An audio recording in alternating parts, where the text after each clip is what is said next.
வணக்கங்க. மகிழ்வனத்துல இருந்து தாங்க. மகிழ்வனத்துல 3 நாகப்பழம் மரம் இருக்குங்க. 3ம் ஒரே டைம் தாங்க வச்சோம். வச்சு 4 வருஷத்துக்கு மேல ஆகுதுங்க. ஆனா ஒரு மரம் வந்து போன வருஷமே காய் பிடிச்சிருச்சுங்க. சும்மா ஒரு 1 கிலோ அளவுல காய் வந்ததுங்க. பழம் வந்தது. இந்த டைம் வந்து மரம் ஃபுல்லாவே நல்லா நெறைய பூ விட்டுருக்குங்க. மத்த 2 மரங்களும் இன்னும் எதுவும் பூ விடலைங்க. அதனால சரி எல்லாரும் சொன்னாங்க, "ஆணி அடிச்சா வந்துரும்" அப்படின்னு சொன்னாங்க. சில பேர் வந்து அதுக்கு அதிர்ச்சி மாரி குடுத்தாலும் வந்துருங்கிறாங்க. கீறல் மாரி போட்டா கூட காய் சீக்கிரம் பிடிச்சிரும்னு சொன்னாங்க. அதுக்காக வந்து இந்த டைம் வந்து நாங்க ஆணி அடிச்சு பார்த்துருக்கோங்க. ஆ ஆணியும் அடிச்சிருக்கோம். இந்த கீறலும் போட்டுருக்குறோம். நம்ம தெரிஞ்ச தம்பி வந்து போட்டு குடுத்தாருங்க. அடிச்சு குடுத்தாரு. இது மாரி இன்னும் 4, 5 மரத்துக்கு போட்டுருக்கங்க. வெவ்வேற மரங்களுக்கு. அதையும் நம்ம ஒவ்வொரு வீடியோவா பார்க்கலாம். இப்ப இது அடிச்சு 3 மாசத்துல காய் வந்துரும்னு சொல்றாங்கங்க. அது எப்படி என்னன்னு எனக்கு தெரியல.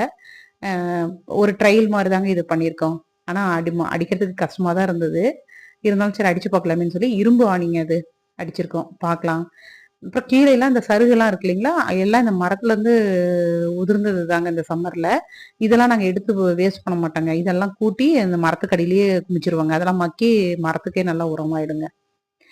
3ம் வந்து 3 வெரைட்டிங்க. ஒண்ணு வெள்ளை நாவல், ஒண்ணு சீட்லெஸ்ஸு, ஒண்ணு வந்து நம்ம நார்மலா கடையில வாங்குறதுங்க. அப்படி